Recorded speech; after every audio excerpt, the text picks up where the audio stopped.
Greetings, and welcome to The Thirsty Mage, the podcast that enjoys talking about RPGs from another time period. I'm your host and man still looking for the Canadian stereotype in Chrono Cross, David Lloyd, and this week we'll be talking about the Square follow-up to one of the greatest RPGs of all time.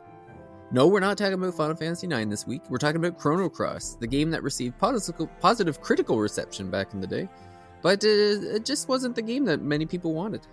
Joining me on another retro RPG adventure is the man who's played every game I can think of, Jordan Rudick.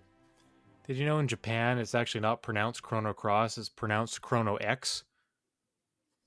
No, I just that's like Monster Hunter or something too. Didn't they do the same thing? It's like Double Cross and Double X or something. I'm hoping Chris points out that totally joking here. I got it right away. Okay, good.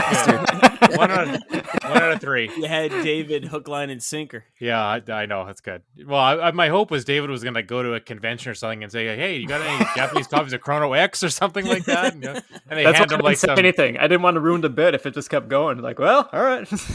Yeah. They give him some like hentai game or some waifu game or something like that. Like, oh yeah, here's your Chrono X, buddy. I'm like, okay, well, you had it coming. He's gonna get back to me. So my loose grip of any given language. So as soon as I mentioned Japanese, I knew you'd be in trouble. So yeah, I'm like, well, if he's talking about something in Japan, I'm just gonna take his word for it. That's right, exactly. Yeah. And playing Chrono X for the first time, such as myself, is fellow PS1 era JRPG fan, Casey Gibson. Yes, actually in Japan, the PlayStation 1 didn't come out ever. That's true. You bastards. The only person who bought Final Fantasy VIII was in Canada. It was David. Yeah. Yeah, well, that's true. And that's the only person I care who played it, so that's to everybody else. You mentioned Final Fantasy IX a few minutes ago. I think that's a game that we're going to have to revisit just because of the potential of the remaster or remake of that game coming, which seems to be a very real possibility. Yeah, it must have to be something significant because they already did a remaster of it. So, Yeah. David, didn't we play 9 when it came out on the Switch? I feel like we did. I don't remember if we must have did a pod about it, but that's what I was thinking. I think we did. There might have been an old one, because I remember playing that, and I like 9, but I probably wouldn't have just bought it and played it right away if we weren't doing something with it. Yeah. And we still, to this day, haven't done a Final Fantasy VIII podcast. So I did buy it. I bought it when it was on sale for the Switch, so I have it. I just haven't played it yet. I finished 9 when we did the Final Fantasy retrospective, David. But I was playing that on PS3. I don't know if we did another one, like a dedicated episode after it came out on Switch. I know I played it. Yeah. And if you guys played it as well, we probably did. But yeah, I know. I remember playing it when it came out, but I specifically remember not doing it because I was like, I don't know. It's like the white whale of I don't know. Do I want to do my favorite game of all time? It's a hard call. But we haven't introduced our final person here on the podcast, and it's here to provide some perspective of the original PS1 version of Chrono Cross. It's Thirsty Mage writer Chris Reed. Yeah, and I had a journey through time for this, actually, because way back in the day, I borrowed a PlayStation 1 from a friend because I didn't have one, specifically to play Chrono Cross, because I wanted to. I was a huge fan of Chrono Trigger. But then he was being a jerk face and demanded it back right away. So fine, you can have your system back. But I kept the memory card, and he didn't realize that. So that years later, when I got a PlayStation 2 and I picked up Chrono Cross again, I remembered, hey, I have this memory card. Is this going to work? Oh, heck yeah. I didn't remember anything that happened before, so I had to play it again. Well, I was going to say, it was a journey through time. Just, I was going to say, just so you can take that second save slot for that game. Oh, so yeah. There's 16 blocks of saving fun back in the day. Yeah. I had a funny story about, so my friend was the only one that had a PS1 that I could think of in high school. And there was a day that we had this assembly, and I never went to any of the assemblies in high school. I skipped every single one. And so I knew this friend was going to the assembly, and I was going to skip it. So I went to his house and knocked on the door, and his dad came, and I told his dad that he was on his way and he was going to meet up back at this house because we had this assembly. It was an optional assembly. So his dad was like, okay, come on in. So I went down to his basement, played Resident Evil or something. I'm pretty sure it was Resident Evil on his PlayStation for about an hour and a half. Went upstairs. They said, I guess he didn't come, and just walked out the door. That's incredible. Yeah. I like how all of the assemblies were optional for you, and the dad still bought that, so that's pretty good. Perfect. Did I ever tell you about my graduation for high school? My mom asked me when it was, because it was like, I think it was like a few weeks after school was done or something, and what ended up happening was that I didn't tell anybody when it was, and so the day of the graduation, somebody, like, I can't remember who it was, my mom or dad or something, was like, when's your graduation? I'm like, oh, it's actually tonight. It's happening now. And they're like, what the hell are you talking about? So I'm like, well, I'll go get my diploma if I have to go get it. So I went to the graduation, mid-graduation.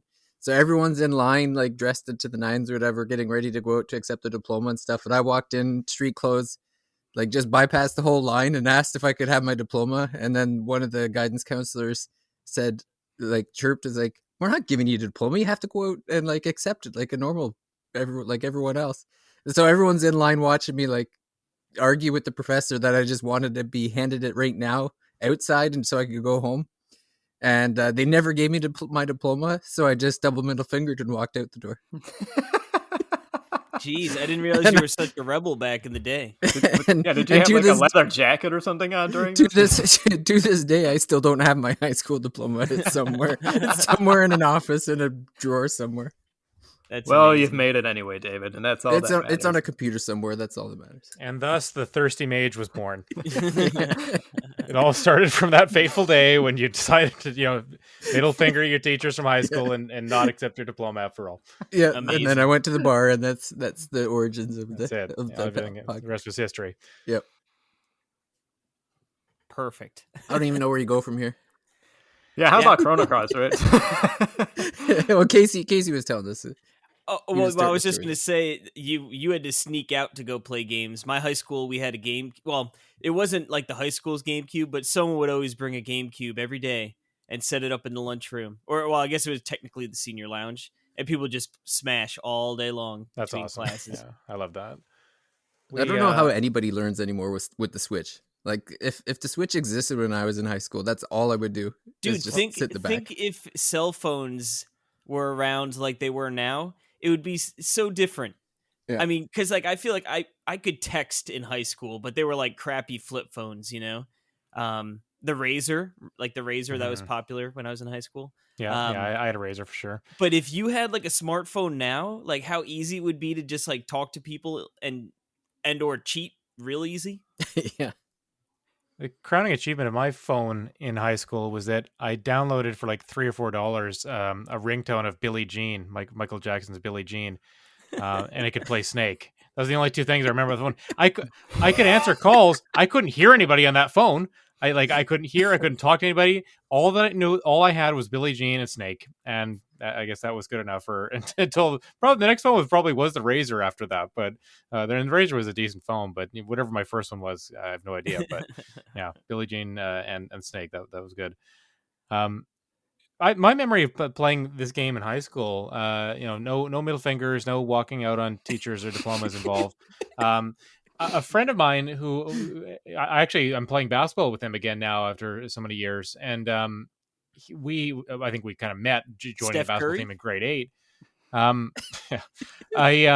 We did over spring break, which was just 1 week at the time. We did like a multi-day sleepover. I think I've told the story on the podcast before, but we just kind of alternated. He would sleep at my house, I would sleep at his house, and really back to back for like 5 or 6 days over the whole spring break.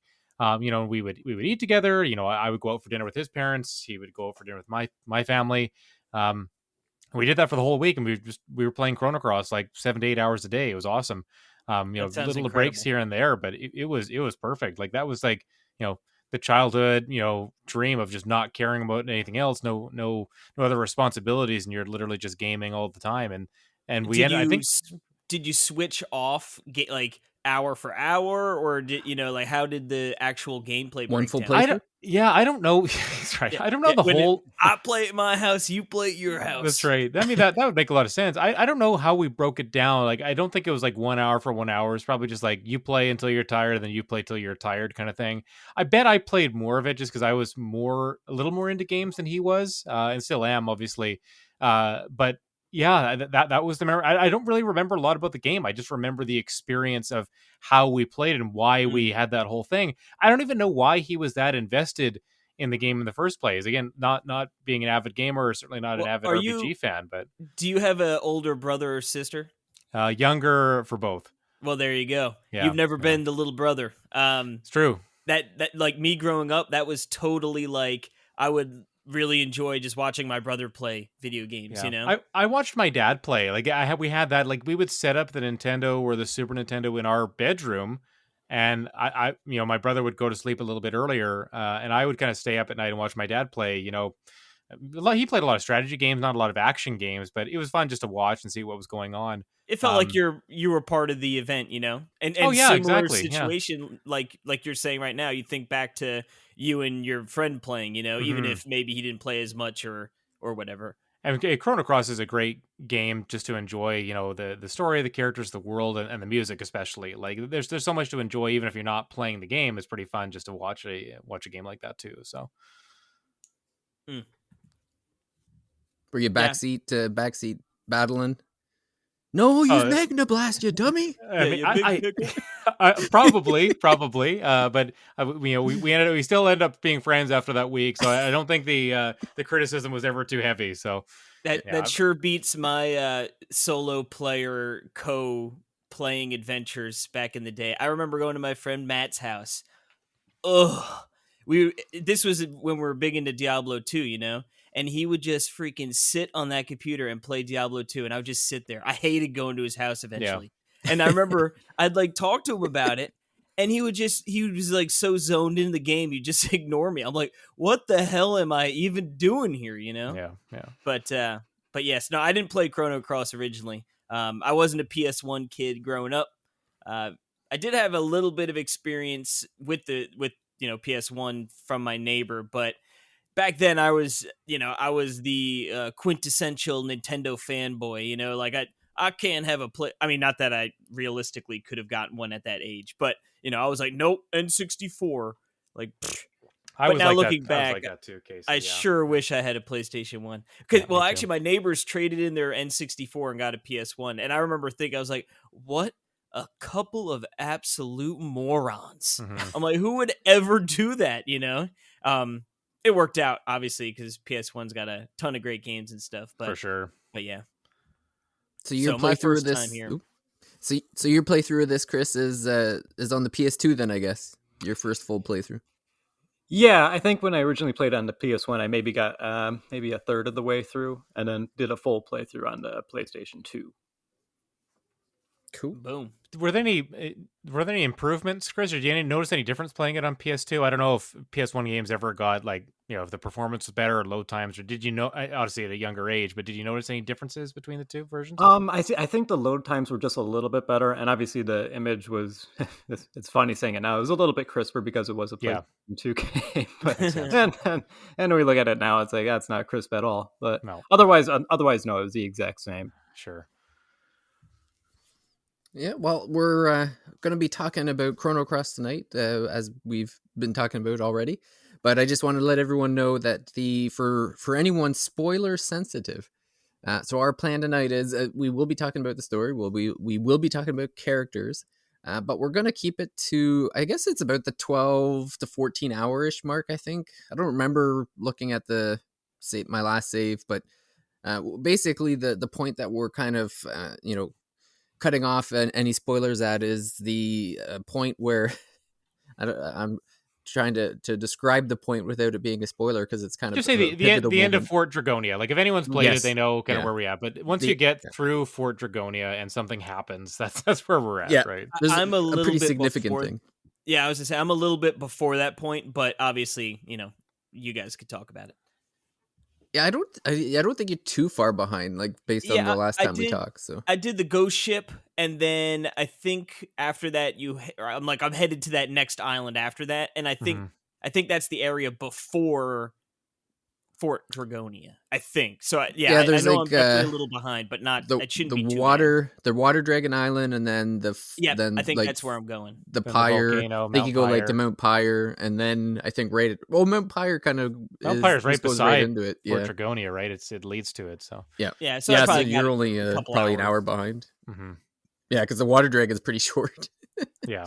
You're not on that island very Okay. long. That's we'll good get then. there later. I do want to spend some time on Fort Dragonia because I think it's a really interesting place, actually. But we'll save that maybe closer to the end of the discussion. But I just want to make sure kind of stick a pin in that because I think it's a really. I actually just did that part this afternoon before a couple hours ago. I had some time to kill. I was waiting for some deliveries, and I'd forgotten how. I think it's a really fun area of the game, actually. Well, why don't we start with the very beginning, I guess. And Chrono Cross is essentially a sequel, I guess, in some regards to Chrono Trigger. There is no direct connection besides being in kind of like the same universe, the Chronoverse or whatever you want to call it. Oh God, I don't want to ever hear that again. Yeah. The Chronoverse. The Chronoverse. The CU. I don't know. I was trying to get a few more in there. The CTU, CXU. CTU, CXU. C Cross U. Yeah. Yeah. Got to be an but X yeah, or a it's, cross in there. and made by a different team. So as everyone knows, Chrono Trigger is kind of like the dream team of Square and Enix with, Yuji Horii and Sakaguchi and Toriyama. So they, got all together, made this great game. And then, Square decided to make Chrono Cross, and they kind of handed the keys to Masato Kato. Hope I pronounced that right. Probably didn't. Kato. Yeah. And so his connection to the games was that he was a scriptwriter on Chrono Trigger. So he was working with Yuji Horii on the story, writing the script, and also contributed to Final Fantasy VII and Xenogears, again, with regards to the story. And he was actually the director of the Radical Dreamers text-based game that came with this remaster. I actually haven't played that yet, but yeah, that kind of came before it, and that's basically why he was kind of handed the keys to this game. But other like all the kind of big names that you heard from Chrono Trigger were not involved in Chrono Cross, and whether or not that was the reason why they kind of went in a different direction is who knows. But yeah, this is what we ended up with. It's Chrono Cross. So this was after Square moved on to PlayStation after Final Fantasy VII. So this is why this game is not on a Nintendo platform. That and the N64 just was not I don't know. It was not where JRPGs were thriving. Let's just put it that way. I mean, what an impossible task, right? Trying to follow up what could be the greatest RPG, and according to our little poll that we did some months ago, it was. But trying to follow up Chrono Trigger, this impossible task given to Kato, and it kind of makes sense to do something wildly different because you're not going to do better. You're not going to do better than Chrono Trigger and that Dream Team. So why not do something unique and quirky and that might stand out kind of just as its own product rather than being a sequel. And unfortunately, like it's got the Chrono name, it's going to be connected, and that probably ultimately hurt it. But if you change this game's name to something else and you don't have all the weight and expectations of a sequel to Chrono Trigger, maybe the game's received a lot better. Maybe it sells more, all that stuff. But I think that just being attached to Chrono Trigger ultimately hurts this game because it's so different and just cannot live up to the greatness, right? Yeah, and there's an really interesting kind of meta text around this game because there's a lot of interviews where Kato mentions how grueling the development of Chrono Trigger was for him and the younger staff that were working on it. It sounds like they were just working so hard and killing themselves basically to really impress the Dream Team, right? And it sounds like he had a lot of resentment about that experience. And, and when he was able to do Chrono Cross, he had a different mindset. Like you said, Jordan, if they were going to do something different. And actually, we talk about how like Final Fantasy VII, the remake kind of upends the idea of what a remake is in many ways. This is really Kato experimenting with what does it really mean to be a sequel? Because it is a sequel, but not in any way that people would expect it to be. Because what happens in Chrono Trigger, and again, we're not getting into spoiler territory, especially at where we're going to stop in this part of the game. But what happens in Chrono Trigger has direct impact on what happens later in Chrono Cross. Mm-hmm. And it's just a very interesting dynamic that they didn't need to do. Like, and I think you're right, Jordan. If it didn't have the Chrono moniker, it wouldn't have been so polarizing and controversial at the time and still now. I mean, I wonder if some of the things, I imagine that some of the things that you see in Chrono Cross are kind of shoehorned in because, yeah, you're trying to be a sequel. You're carrying on this legacy. Early on in Chrono Cross, you see reference to Chrono and to Luca and to some of the characters from the first game, just in flashbacks or cutscenes, right? Like they just kind of pop up and like, oh, there it is, like, and they feel almost like Easter eggs. And yeah, I don't know. I have a lot of respect for someone trying to tackle a project this maybe fraught with peril, And I think ultimately Kato did a very admirable job, kind of yeoman's work here on something that is ultimately his own. It has a lot of personality to it. It has a lot of just charm. And I think Chrono Cross is so different from a lot of kind of more traditional turn-based RPGs. We're going to get into the battle system and all that kind of stuff. I do have a lot of fondness for this game. It makes me smile a lot, even though I recognize it's not necessarily a great RPG. No, it's funny because I was actually like thinking of we got to this point and I'm almost like questioning if I want to keep going, because to me it's I don't know, it feels, it's funny that for Chrono, it feels dated to me. Like this feels like it's from the 90s and it doesn't feel like it's aged very well, like in my regards anyway. Yeah, I don't think you're wrong. Again, I haven't played the remastered version of it. I've only seen, watched the video reviews and seen the footage of what it looks like. The PlayStation 1, at least for me personally, PlayStation 1 era JRPGs tend to not age particularly well, especially when you get into the actual battle systems. They tend to be a little bit slow, and this one, this battle system's a little bit slow, I would say. Casey, I know you're a huge Chrono Trigger fan, and this was your first time starting up Chrono Cross. What are your feelings on your experience so far?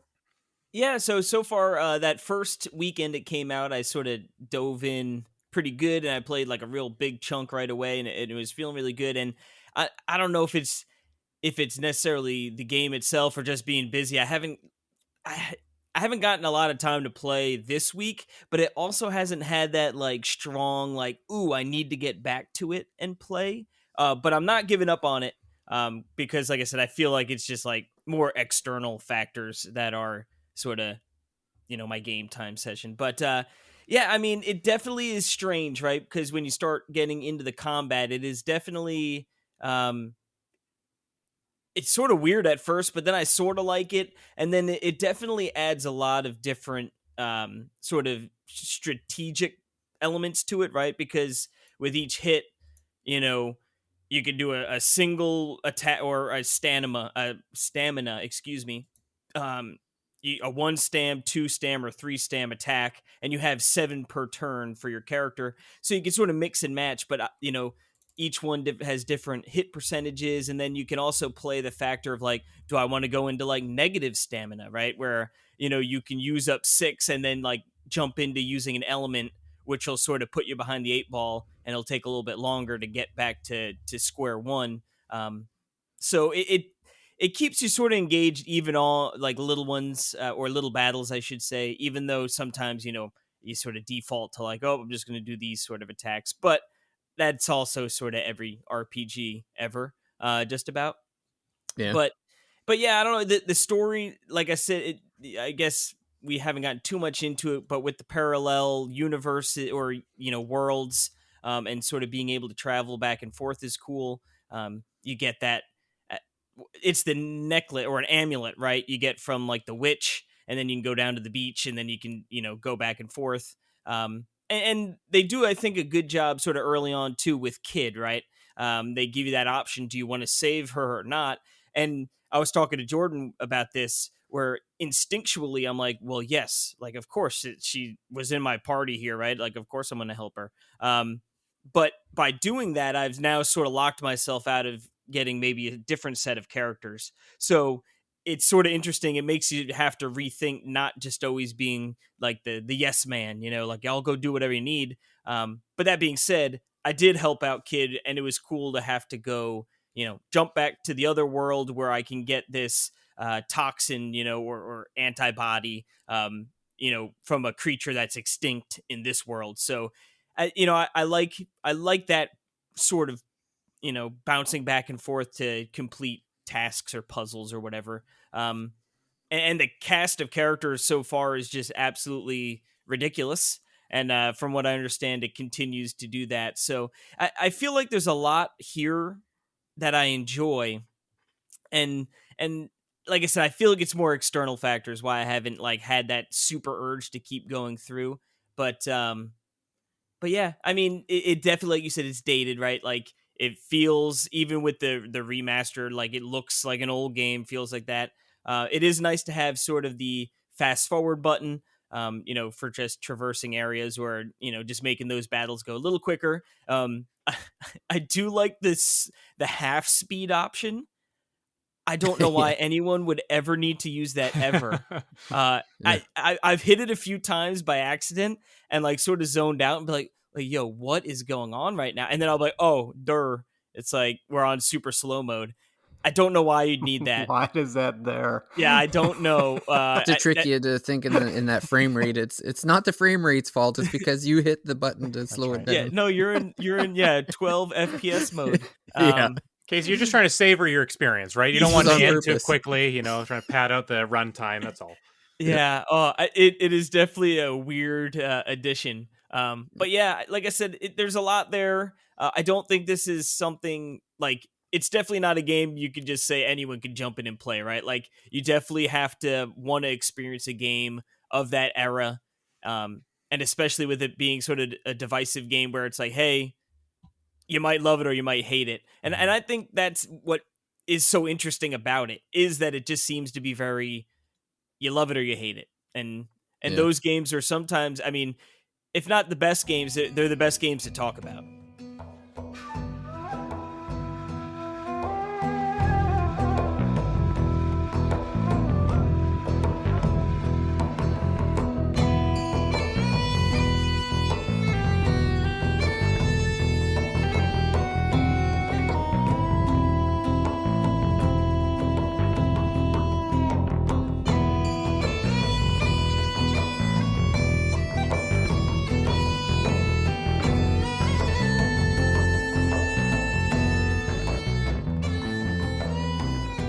Sure, or they're the most memorable, right? Like it's definitely a game that's an acquired taste, I think. You don't necessarily love this if you love PlayStation 1 era RPGs, because it is quite a bit different from those.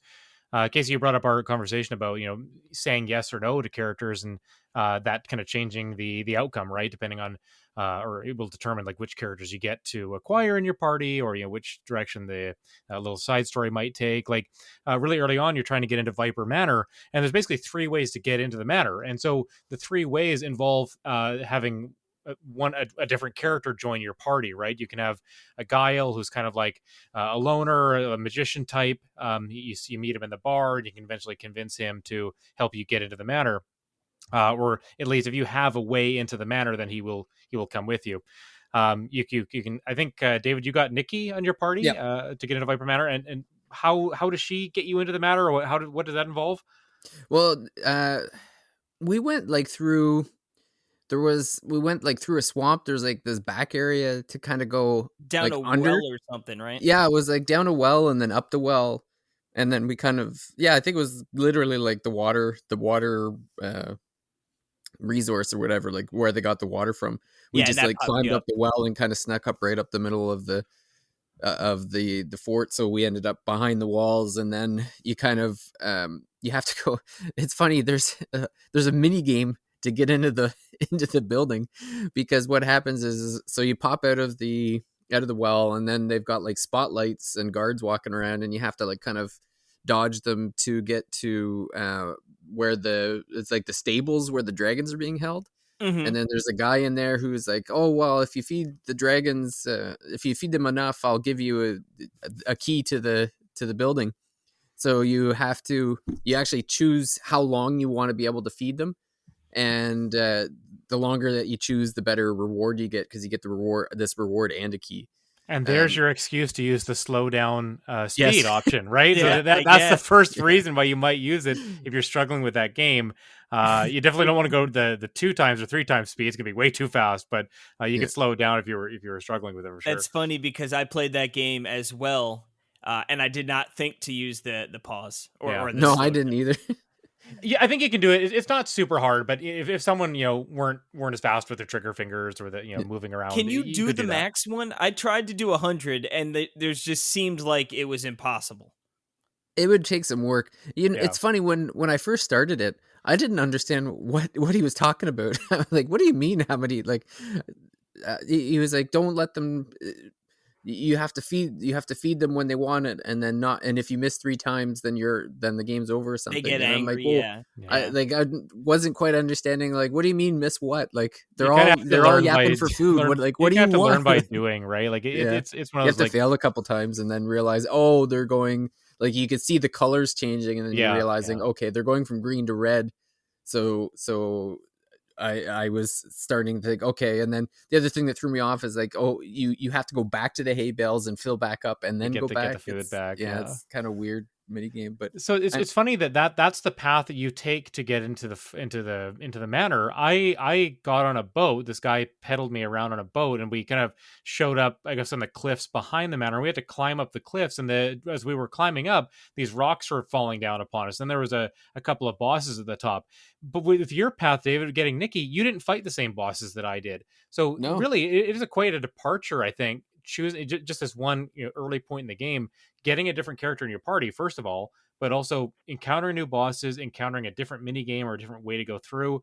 I ended up going through that sewer that you talked about, but in reverse. I found the sewer from the mansion courtyard and then went through it just to quickly grab the treasures, and then I went back out. But it's just, again, you don't really see a lot of games like this where they have those different paths, and I think that's one of those really cool things about Chrono Cross is not only different characters in your party, but also which one you go with changes that story up or changes the way you approach a mission. Kind of, it's really interesting, I think. Yeah.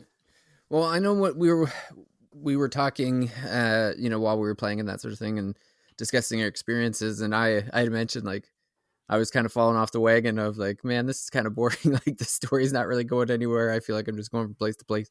And something that you had mentioned at the time that kind of stuck with me was that you were playing the game like Pokemon, where you were like looking for each of the characters and seeing who you could recruit to the party as you kind of went through the game. And I think that's probably one of the strength of Chrono Cross. Like, that's probably the best way to go about playing the game, because it really feels like the characters are really the ultimate strength, because in the first 13 hours, there was really no like story. Like, we're not learning much. Like, there's no like ongoing narrative, or like the narratives that's there is like incredibly vague. Like, it's the so if you're kind of in there for development, the development comes from the story. Like, even with Nikki, so like, and it's funny because when I first got to Terminus, I think that's Terminus, yeah, Termina. Termina. Yeah, I think of like Majora's Mask. Yeah, that's exactly, yeah. That's right, yeah. It was funny because I saw pictures of Nikki on billboards and thinking, that's like, right. Man, that billboard is very pronounced. Like, it's funny that character is like, I wonder if I'm going to run into this person. And then all of a sudden it's like, I was able to recruit them on one of the ships. But there's an ongoing story with Nikki, like, especially like while you're following on, because you find out that Nikki's like looking for their dad or something, I think it is, or looking for family. And then when you end up getting into the fight with the pirates on the SS Invincible, Nikki realizes that I can't remember the captain's name, but it was the captain of the SS Invincible, mentions like losing a kid, and then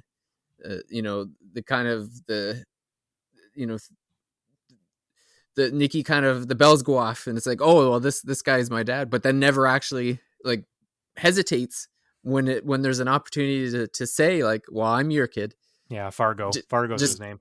Yeah, just kind of like, oh, let's it go. And then, so I'm curious if there's going to be a callback later where And that see, develops more. I didn't get any of that, right? I didn't get any of the interaction with Nikki and Fargo on that ship because I don't have that character in my party. So based on the characters in your party, but also is it not just the ones that you acquire like in your stable of your roster, but they have to be in your active party, I believe, to see kind of different cutscenes and messages like that, right? So there's a lot that you can miss out on by going in one direction over the other.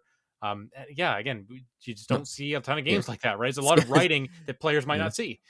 Yeah. Well, Skelly I remember when I got all of Skelly's parts, and I think one of the parts, like I think there's like 6 parts, and I think 4 of the parts you just kind of come across pretty easy to find, easily. Yeah. They're just kind of on the normal path, and there was kind of 2 off the beaten path that I ended up finding, and then Skelly just this funny song as all the parts like are going back together, and then Skelly ends up going like leaving the party, and then you find out that they went back to see their grandma in Termina, and then so after a little bit of time, Skelly will join your party after he spends some time with the grandma there. So it's just it's kind of like, again, this like neat, like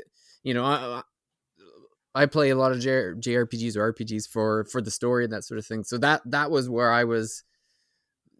What was keeping me in were these kind of small moments where it's like you're seeing the characters develop, you're seeing these stories build up, and it's kind of part of the reason I'm like have really no affinity to Surge, because like I don't think there was like any story other than like, well, Surge in one world Surge is dead, and in one world he's alive. That's he is kind of a blank slate, right? Like he doesn't even talk. To be. No, yeah, and the main storyline, it's in classic JRPG style. Like the last probably 8th of the game, it's just exposition dump, like crazy. So what you're experiencing, David, is exactly what the game is. It seems really light, really vague, but you have these great character interactions through most of it, and then it just goes anime crazy at the end, like they like to do. Yeah, I guess we should spend a little bit of time talking about the combat mechanics as well, because these are pretty unique in their own right. It actually took me, Casey, you talked about it a little bit with the way it's set up. Again, it took me probably several hours of just kind of screwing around to really understand what's going on, because there's so many layers to it. Like you said, when it's kind of like an active time battle. So when it first comes up, you have so many hits that you can do, and they can either be like weak, medium, or heavy, and it actually shows you the percentage of likelihood of hitting. But then I don't remember if it was in like the tutorials or if it was like on something I read, but but those numbers are not what they seem either. So if it's like, apparently, even though it says 80%, it doesn't mean you're 80% likely to make the hit anyway. So I was going to say, I've missed too many 90+% for that to be for real. No, I don't know. Even like the game was even like, this is more of a guideline. Like don't take them as like mathematics or whatever. But on top of that, and then the reason but essentially it's, if you do, the weaker the hit, the more likely it is to actually land on the opponent.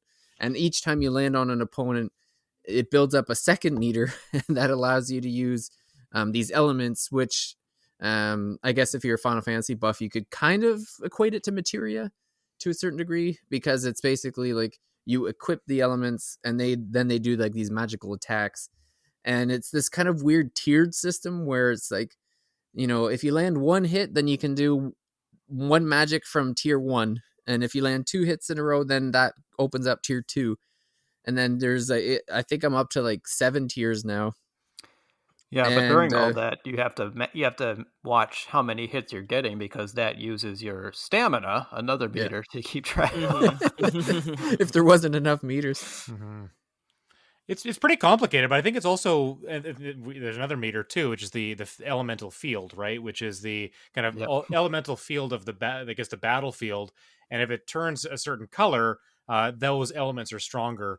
So, for example, there's 3 levels on the field. If the field it fills up to blue, then blue spells would be stronger. But not only that, but there are some like ultimate spells you can use. Like you can summon this Frog Prince, which is again another allusion to reference to Chrono Trigger, right? You summon the Frog Prince, a little bit different than Frog's attack in Chrono Trigger, but you summon the Frog Prince, he comes out, does an attack. But you also every time you use an element, it kind of replaces whatever one's in the third part of the field. So the field is constantly changing, but you do want to try to get it to a place so you're either defending, right? If the enemy is white and they're using white elemental attacks, you don't want the field to be fully white, because then when they use one of their magics, it's going to be really powerful. So you're trying to play it a little defensively, a little offensively. And I just think it's such a clever system. Again, it's not a lot of things that we've seen before here. Multiple meters, sure, and a lot of strategy baked into this. But I love the combat. I like that you can kind of just sit there and you can make a lot of decisions. You're constantly having to think on your feet, which I think is really interesting about this one.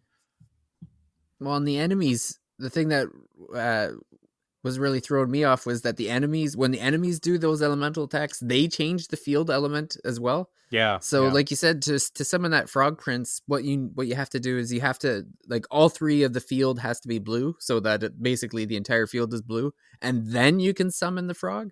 So I got into the fight with so right before that kind of transition between Mount Pyre and Fort Dragonia, you end up fighting 3 of the Dragoons. Yeah, right. And I kept wanting to bring out the Frog Prince to at least like hit one of them or whatever. And, I kept getting it to like, okay, I've got like 2 blues or 3 blues. But then right before I had the opportunity to pull out the Frog Prince, then one of the enemies would be like, okay, here's the yellow. And I'm like, no, It's really hard to do against 3 opponents. I'd almost wouldn't even try it unless the opponent or 2 of them were the same element, blue, and they were helping you get to the Frog Prince attack.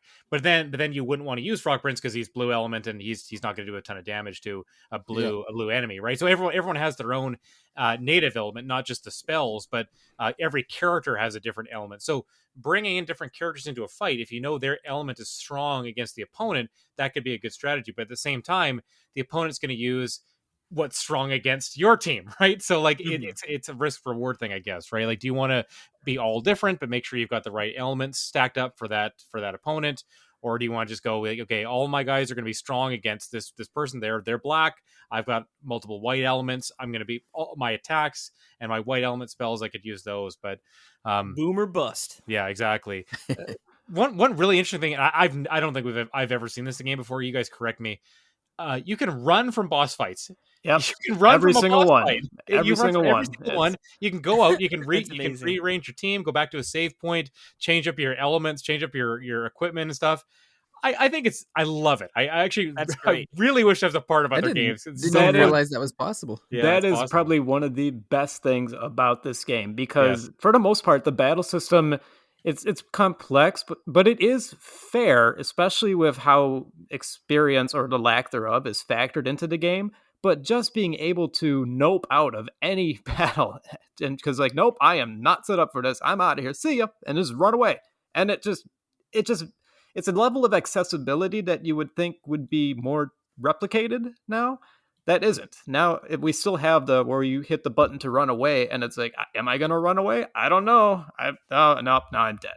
What do you mean? You don't like resetting and your switch after realizing you're gonna get completely hammered? As fun as that is, I just love being able to run away. It's just a great video game thing too, right? Where it's like, I am in this narrative battle, I've built up to this.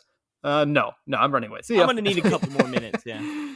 It's funny, they've got all these percentages for all your attacks, right? Like, and the percentages aren't even correct necessarily. But then running, there's no percentage. It's just 100%. Like, thank you for giving us that one cheat code to get out of the battle. If 2 of your guys die, just run from the battle. Like, you don't need to get a game over. Like, you can have 1 character left. They might be down to the last hit. You don't need to think like, oh, when was the last time I saved? Just run, and then you can go and save yourself. Well, there was a time where I had just finished a battle and 2 of the characters had died, and so you don't need to use like a Phoenix down or anything. They're alive when the battle is over, but they're at 1 HP. Yep. And so I wasn't really paying attention, so I just went to the next battle and then looked at the party and I'm like, oh crap, everybody's at 1. Yeah. So I was like, thank God for the runaway. That happened I've to me been when in that I was situation walking through before. like fire. I was walking through the Mount Pyre, and I think there's all fire on the ground. Oh, or the yeah. poison swamp, right? Oh, the swamp water. You don't realize if you're not listening to the sound, you don't realize that it's actually doing damage to you, right? Yeah. And then I got to a battle, and yeah, everyone was 1 HP. I'm like, oh man, okay, better run away or quickly build up Lena's meter so I can heal everybody, right? No random encounters either. Yeah, it's kind of nice. Although it's kind of funky with this remaster of you have the option to turn on no encounters, no battles, and sometimes you get stuck by the enemies, right? Like they kind of run into you on the field, and you can't run past them. So sometimes I've had to turn back on the battles, so I have to kill this one guy because he's in my way because I can't move forward, right? I'm like, oh, Jordan, did you try going into half speed moves? I should have. I really should have, but I think I will try that next time, but I think I was totally stuck. I know I turned it back to regular speed, and I was just kind of running, walking in place in a circle with Surge. But I'll try go to half speed, see if that confuses the enemy or something. Jordan was trying to get to those treasure chests without having to do the fight. Oh, absolutely. I'm not doing really this game. You don't have to do random. You don't battles. have to, yeah, because random battles don't even really give you that much experience or buffs. There's no experience, right? Like it's all. You get the stars from big battles, right? Yeah. You actually you level up from boss battles, and your stats. So basically, the way I always understood it, and again, there's so many underlying systems, I could have understood this completely wrong. But basically, after a boss battle, and you get your stars to level up. If you do another encounter, your background stats go up just a little bit. But then the next battle after that, they don't go up as much. Yeah. And then so it's a regressive scale, so that if you do 5 or 6 battles after that boss battle, you're not actually getting any minor stat boost anymore. You're just getting, whatever loot is dropped from it. And even those minor stat buffs are almost always just HP. I don't think you really get a lot of points in your strength or magic or anything like that. Like your other stats are gonna grow. And your HP is going to grow, immensely from getting the star levels from fighting bosses. I think or it's equipment, just, or for equipment, the obviously. Yeah, offense. I don't love the equipment because of all the crafting involved. I wish it. I think it's a little irritating. more needlessly complicated. Like in a game that's already fairly complicated, I wish that the equipment was a little bit easier. Especially considering how many different types of weapons there are, right? Like there are all these different types of weapons for almost every character has a different type. So you go to the store, you see there's 20 weapons to buy, but you have to have the right materials, you have to have money for it, and then you need to check which weapon goes for which character and is it stronger or not. So that is one element I don't love is the that part of the progression. The weapon and armor is a little bit cumbersome for sure.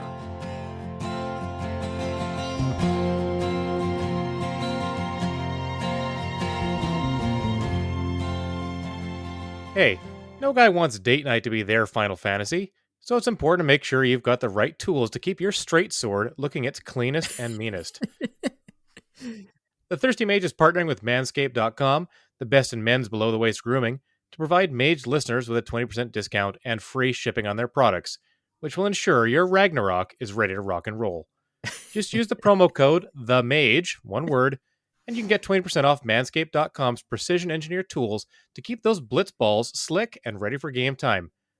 The hosts here at The Mage got a chance to try out the Performance Package for ourselves, thanks to our friends at Manscaped.com. The package came with the Lawnmower 4.0 trimmer, Weed Whacker ear and nose trimmer, Crop Preserver ball deodorant, Crop Reviver toner, a pair of performance briefs, and a travel bag to hold it all. David, you've recently used the Performance Package and have been using their products for a little while. What do you like the most from it? Well, I can confirm that the products are they're as sharp as your ad reads. I have to commend you on the jokes, but yes, I'm enjoying it. I'm a skeptic by nature. When the package was on its way, I thought to myself, these are things I'm probably going to use once and then tuck away in the back of my medicine cabinet, never look at again. But I was very shocked to really enjoy. It seems like a funny thing to enjoy, but like I said, it works great. The clippers, the wireless clippers are easy to use, very, very easy, very clean. I was surprised by how nice the ball deodorant smell was. I work in an office where we're not really supposed to wear things with scents, so that's one of the few things where just I get to smell that now and then, get a little whiff, and I have to say it's very nice. Yeah, it's funny. If our positions were reversed and I was doing the testimonial, I was going to talk about the crop preserver as well. Like it just feels like kind of gives you a little confidence boost, like just like wearing cologne or putting on something nice. Like it's nice to kind of walk out and feel like a little bit fresher, a little bit cleaner, so that's kind of nice. You can help support the Thirsty Mage and be as tidy and dapper as a pixel remastered Edgar Figaro by using the promo code The Mage. Unlock your confidence and always use the right tools for the job with Manscaped.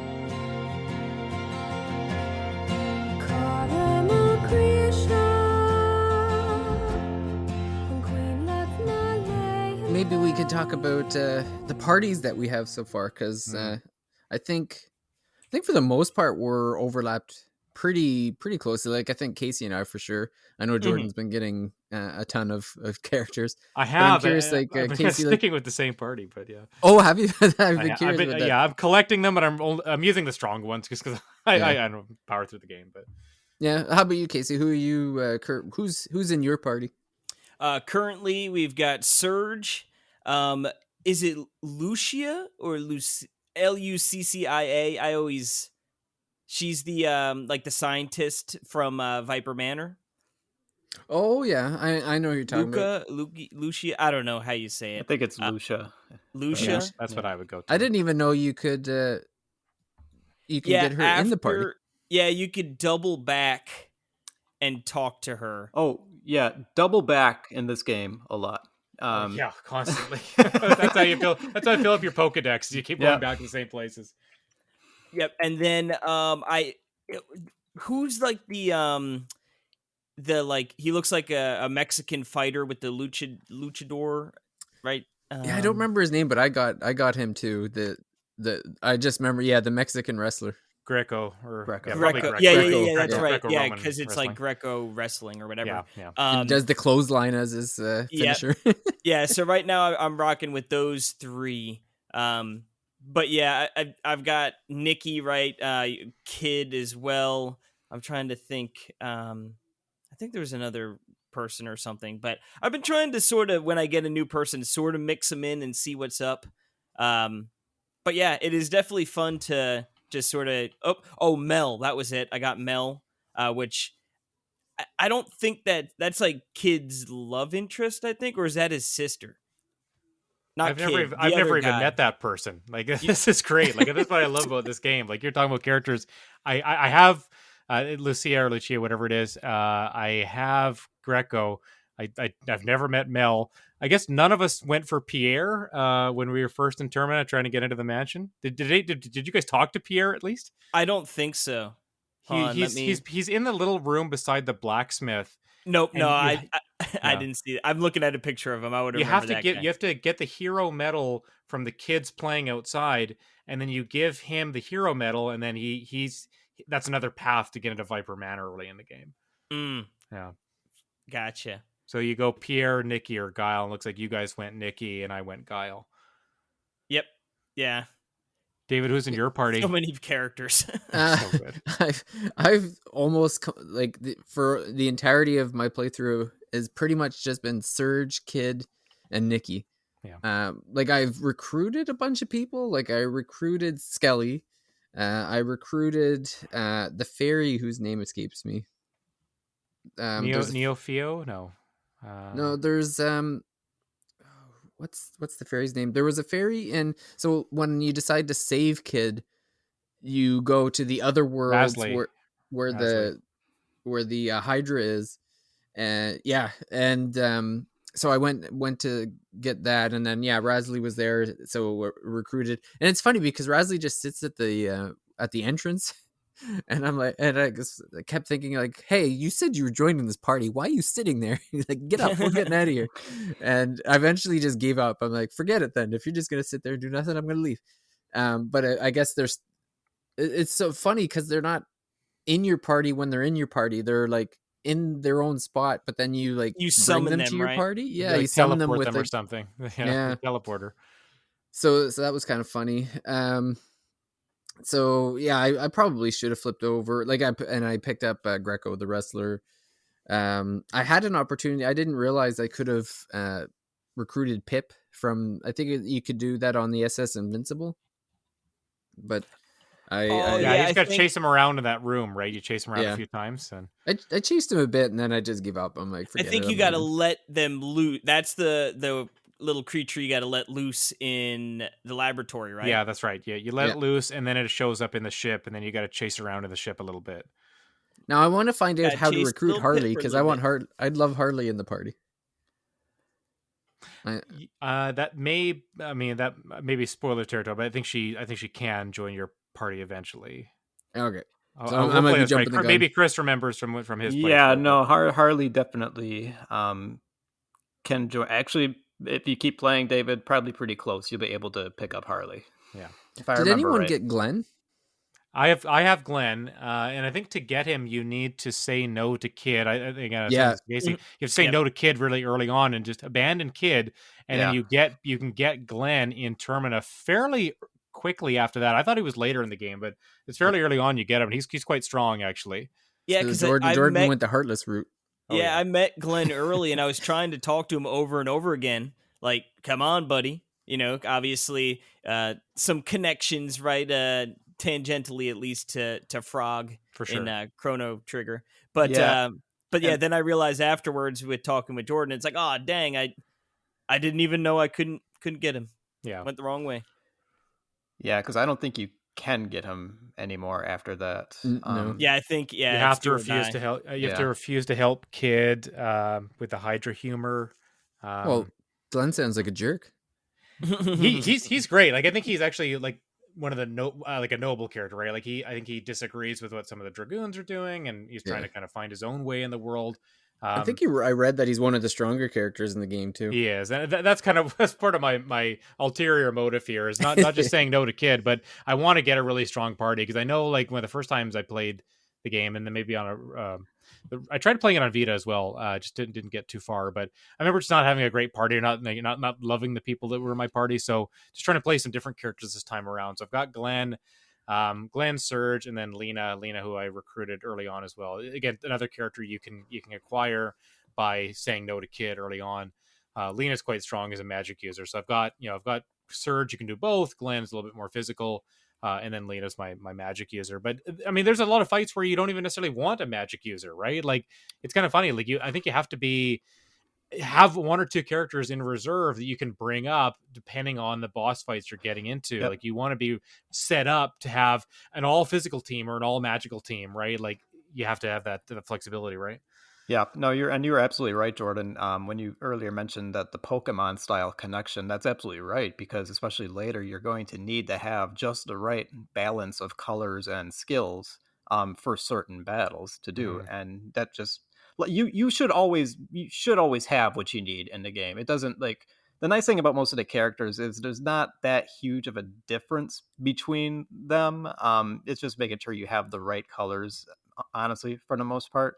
But it gives you plenty of characters to do that with. So you should always have what you need. But yeah, just recruit as many as you can, because you just don't know what boss you're going to go against. Did no one pick up Mojo for their party? Come on. No one picked up Mojo. He's being revered like a guard, and he's being revered like a god, and he's just like this little voodoo doll that just wants to get out of this stupid village. Oh, he's great. I meant to go back and get him. I don't have him yet, but I hope I have. I might have locked him out or something too. But I remember going to that area where he is, and be like, oh yeah, I got to come back and get this person. But that's the thing about the game. Like you are rewarded for going back to places and constantly kind of revisiting it. I mean, it's not a big map. I guess there are two kind of parallel versions worlds of it, here, but it's not a huge world map to explore. It's pretty easy to go, to go to the different villages or islands multiple times, and doubly so with the extra speed up that you've got in this remaster. I went to a place and I met a man named Radius in the another world. And he goes, I'm just saying this because it stuck out to me and I wanted to mention it. The kind of cave that he lives in, or the underground little area, his den, I guess. You go downstairs, it looks identical to where Frog lives or lived in Chrono Trigger when you go and get Frog again. It looks exactly like his house. Like it's just one of the, again, another fun nod to the previous game, and I love when the game is doing that. like small little things to remind you of Chrono Trigger. I think when the game really tries to shoehorn in the previous game, that's when it loses its footing. Yeah, like you said, when it feels forced, right? It's got to come natural. Mm-hmm. That's like the subtle fandom shirts and merch and stuff, right? Like those are always cool because it's the people who recognize it, they know, right? Where versus other people might, oh, that looks cool or whatever. So it's always sort of nice. Yeah, you feel like you're in the in crowd, right? Like you've been there. I played this other game. That was a little nod towards me personally. Yeah, just subtle things that like certain people will notice, some people won't. It's not going to change your experience or anything like that. But it's just fun to see and be reminded of, that there is that connection between the games. Mm-hmm. Well, it's I complain about it feeling dated, but when you think of like what this game was back in, I guess what was it, late 90s, like 98, 99, something like that, right? It seems like the perfect game for then. Like, yeah, because it's like it's the type of game where it's, if this is, back then we used to only, or at least I know there, you'd only get like one game every few months. You might get a game on your birthday or Christmas or something, and so you kind of like play the hell out of whatever you have. Yeah, and this is kind of the perfect game for playing the hell out of, really, because there's so much variety to it. Mm-hmm. And you can finish this game and go back and play it again and just play with different characters, take different paths. Like it is a really good game for replay value, even though I don't think it does hold up super well. And one of my feelings so far after 7 to 10 hours is I really wish they did more of a overhaul of the game. The performance is quite bad, actually. Like I noticed a lot of little hiccups, and I get it. It's fine. Like it's still playable, but I just wish that more care had been put into this one. We see Square doing kind of a shotgun approach with their back catalog. You get remasters, like Final Fantasy, remakes like Final Fantasy 7, Live Alive coming in July. Looks like it's more on the remake scale, and then you get remasters like this one, which is kind of at the bottom. It doesn't seem like they put too much attention to it. The Attic of Radical Dreamers is fantastic. I don't get me wrong. That was definitely their like crowning achievement for this. Yeah. Like that's it's a big selling point, right? Like a lot of people are going to pick it up for that reason too. But then I think like Final Fantasy 7, 9, 8, like those remasters felt a little bit better than this one. It felt a little bit more polished. Maybe, I don't know. Well, I turned off the upgraded art or whatever they want to call it, like the that extra, the rounded. Right, yeah, like the rounded edges or whatever, or the brighter colors. Like I just turned it off and I'm just going classic style, and I actually prefer the classic to the new, and it runs better in classic too. Yeah, that I'm gonna have to go to classic because the performance is starting to bother me, like especially the changes during battle when it switches. It make it hard to choose between a light, medium, or heavy attack because there's a little bit of that slowdown that happens, and I don't know if switching the graphical style will change that, but that's one thing. You that's end a up clicking. I know exactly what you're talking about. Yeah. You know what drives me nuts is those friggin' bars, Cowboys' butts on the top and the bottom. Why didn't they have the screen go to the edges? It's driving me bananas. I think they did this just for you, David. Just so you would point it out and you'd be like, here's something I'm going to notice about the game, and I got to say something. They were thinking if it went right to the edge of the screen, it might give you too many mobile feels, so they wanted to prevent that. I don't know why they have this sliver of background at the top and bottom. Like I literally thought the game was broken. Like I thought there was something wrong. Like I'm playing it on Steam and I'm like, it's broken. How do I fix this? Where's the mod to fix this? Why doesn't it go to the tip of the screen? And it's funny because I was getting really mad until I asked Casey, and Casey's like, nope, it's doing it on mine too. And I'm like, for frig's sakes. So here's the thing. They had a meeting and they're like, okay, guys, we only have enough budget to fix one thing. So we can either fix the screen problem or we can add a slowdown option to the game. And they added the slowdown, and that was the choice they made. Like, well, one thing we can't put as a check mark on the back of the box, but the other... That's it. We're talking about selling points here, and they've got to add another one. So wait, didn't they apply a couple patches already to try to fix like the frame rate stuff? And they didn't fix that little sliver on the top and bottom of the screen? Haven't. Well, I don't even know if they patches really... from now. I think. Yeah. Okay. Like, did the patch even really do that much? Like, I don't know. I didn't know. It wasn't noticeable for me when that went through, but I don't know. Yeah, I didn't really notice much either. I've been really enjoying playing this game in short bursts. Like I really enjoy playing it for like an hour and not really worrying too much about story progression and kind of just seeing what happens, and maybe I go back to a place I've been before. I go to a new island, or I try out a new party member, or rearrange my elements, like just kind of little things like that. And I'm really enjoying I'm really enjoying the game a lot for that. And I get it. You see the warts, you see the flaws, but I do still think there's just a lot of kind of whimsy to the game that I and uniqueness that you don't see elsewhere.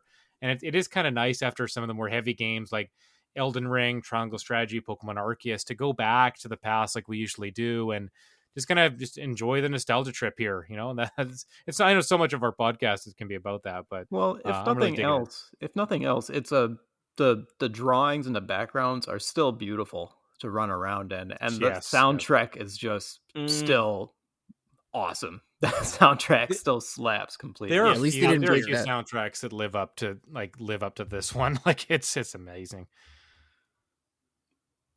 Well, and I like that they went orchestral. Like I can understand why people would want the choice of like original, like to be able to kind of toggle it or whatever. But I don't know. Like I have no complaints about the quality of the soundtrack. It's definitely improved and sounds terrific. Yeah. Well, any final thoughts, Casey? Are you going to the end, or are you gonna fall off the wagon? Like I said, I'm gonna give it some more play time this week for sure before throwing in any towels. But I want to try and make it. Like I said, there's so much good that I just feel like it might be worth pushing through a little bit of some slog, or some spots that might not be the brightest or the most exciting. But I think there's a lot here, and like I said, I want to whatchamacallit, like we were saying before, where like the end sort of dumps a lot of story, so it's like I sort of want to get to that part because I am interested to see how the whole split, dead in one world, not dead in the other, and how that sort of plays out. But yeah, it's going to be I guess we'll play it by ear, but I'm going to try. Yeah. I'm going to try. Find out, or you want to find out why or how Surge is the Chrono Trigger. when that cutscene happened, I'm like, oh, I am the Chrono Trigger. Yep, you guys got to it already. We beat the game. To be serious, it might not seem like it, but this game does have a really actually pretty positive message about the importance of self-discovery and forging your own identity and what that can mean to you as a person. It just takes a while to get there. Mm-hmm. And they try to shoehorn, the events of Chrono Trigger into it amidst everything else. So that's why it seems like there's so much going on with it, and it's kind of convoluted and messy. But there is a really good core there. That's if you're enjoying the game, it's worth continuing to play it for. But if not, there's other games that do that too, so it might not necessarily be worth finishing. But it's definitely, if you're on the fence about this is definitely worth just try it. It's worth a shot. It's a revered game. Yeah. It's a polarizing game. Whether it works for you or not, that's entirely up to you, but it's worth giving it a shot just to see where you fall on that, because there's really not a lot of middle ground there. Yeah. I call it a neat curiosity as opposed to maybe a must play. Mm-hmm. And for $20, it could be worse, Mm-hmm. Yeah, I'm definitely going to finish it. I'll probably pick up the pace when some of the more heavy launches come out, but it does feel like a kind of a good time for backlog games. There's not a lot of major titles that we know of coming in May. The first 4 months of the year, definitely a lot of heavy hitters for sure. But it feels like we've got a little bit of backlog season. I think listening to a podcast I talked about, probably kind of funny. They were talking about backlog season. It does feel like that right now before June and July, when we get Mario Strikers, and then July the RPGs are just coming hot and heavy in July. So I think it's time to kind of get rid of a few games that you've been meaning to play probably before the summer really heats up. Mm-hmm. And now with Xenoblade 3 coming early. Oh gosh, Christmas More in July, summer baby. games. I just hate that it's a week after Live Alive. Like I'm so excited for Live Alive and another 2D HD2D game. And it's a week before. Like that is just brutal. Like Nintendo's like, why? screw you, Square Enix. I almost hope close they to move Soul one of them. Hackers Like too, as well. That's right. Yeah, another big RPG, right? So you're gonna have to pick your poison in July for sure.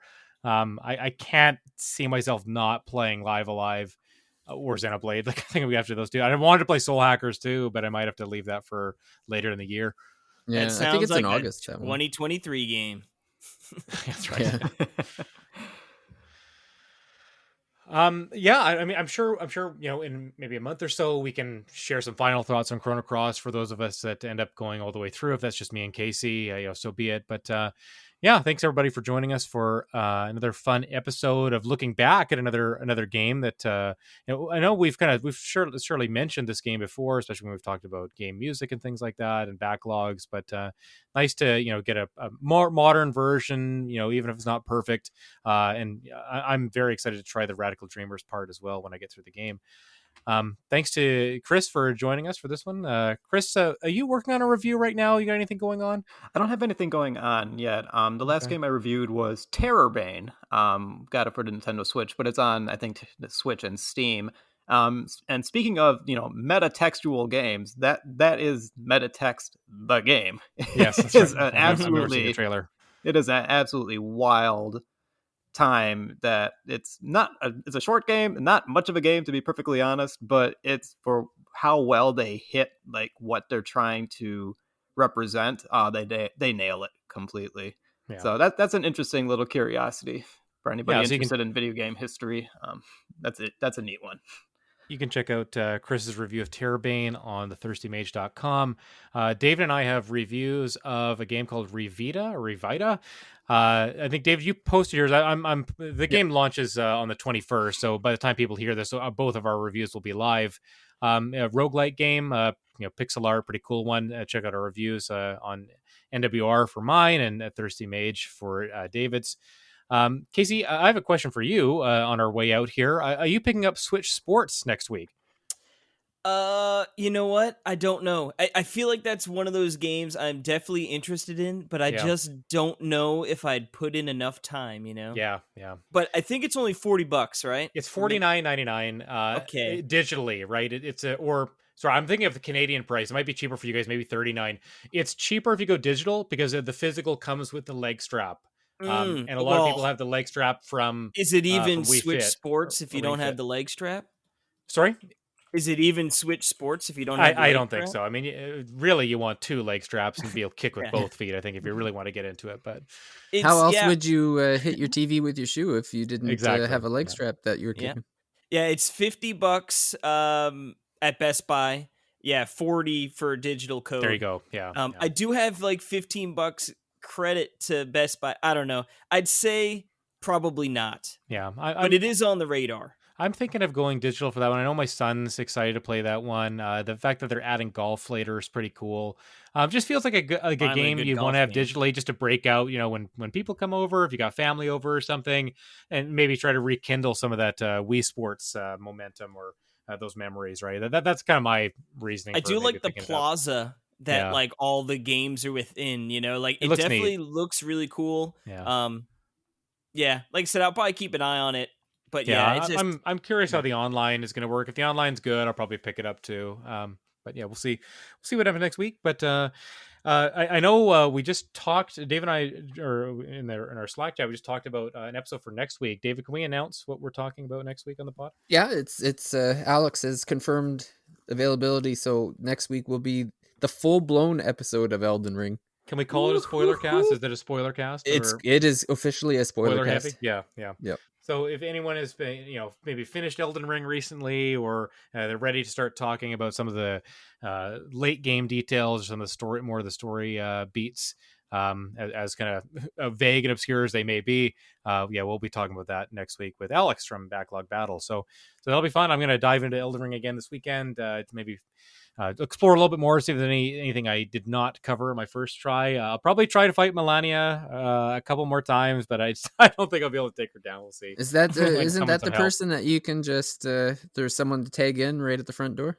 Not hers. I would need to summon like a random player, but there's no NPC in front of her. There's no let me solo her in front of Melania. Let me solo her is I think that's I don't think that's a in the game. I think that's an online player that people that's a guy just going that's around. what I mean. Like you don't have to do the boss battle. You just bring in if that person shows up for you. If I can hire that person to help me for that fight, I would absolutely let that person solo her. They don't help you do the fight. They do the fight for you. I know. You could also just go over to YouTube Make it. and you can find out that way as well. Yeah. No, I the reason I do want to do that fight is because there's a trophy attached to beating her, and that's the last boss related trophy that I've yet to get. Well, so I hate to put you bear bad news, Jordan, but it sounds like the latest patch they updated that with it made the Melania fight even harder somehow. Oh my gosh. Why? It's so hard already.